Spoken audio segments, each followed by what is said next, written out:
ইতিহাসের পাতায় কিছু নাম রক্তে লেখা, কিছু নাম ভয়ে লেখা, আর কিছু নাম যেমন হাজিব আল মানসুর, তাদের নাম লেখা হয় বালিতে, কারণ এই বালি সাক্ষী থাকবে কিয়ামতের দিন। 938 খ্রিস্টাব্দ, স্পেনের এক ছোট্ট গ্রামে জন্ম নিলেন এক শিশু, যে পরিণত হবে ইউরোপের সবচেয়ে ভয়ঙ্কর শক্তিতে। নাম তার মোহাম্মদ ইবনু আবু আমের, কিন্তু ইতিহাস তাকে চিনবে হাজিব আল মানসুর নামে, যার অর্থ বিজয়ী মন্ত্রী। মাত্র ২৬ বছর বয়সে এই তরুণ কর্ডোবার প্রধান বিচারপতি নিযুক্ত হন, কিন্তু তার আসল পরীক্ষা আসে ৯৭৬ সালে, যখন খলিফা হাকাম আল মুস্তানসির মৃত্যুবরণ করেন। খলিফার শিশুপুত্র দ্বিতীয় হিসামের অভিভাবক হিসেবে আল মানসুর ক্ষমতা কক্ষিগত করেন। তিনি নিজেকে আল মানসুর বিল্লাহ অর্থাৎ আল্লাহর মাধ্যমে বিজয়ী ঘোষণা করেন, কিন্তু তার আসল শক্তি ছিল যুদ্ধক্ষেত্রে। ৫৭টি যুদ্ধ টোটাল, একটিতেও পরাজয় নেই। বার্সেলোনা, লিওন, সান্তিয়াগো, স্পেনের পরে স্পেন জয় করেছেন তিনি। এমনকি সেন্ট জেমসের সমাধি পর্যন্ত তার সৈন্যরা পদদলিত করে।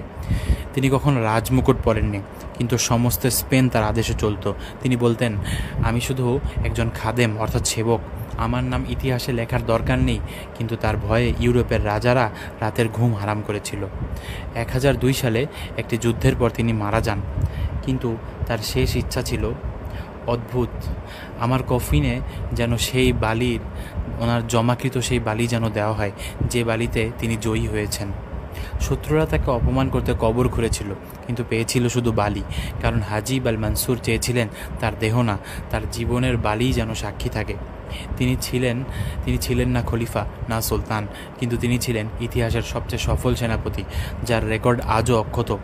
তার জীবন থেকে শেখা যায়, জয় পরাজয় গুরুত্বপূর্ণ নয়, গুরুত্বপূর্ণ তুমি কিসের জন্য লড়ছো।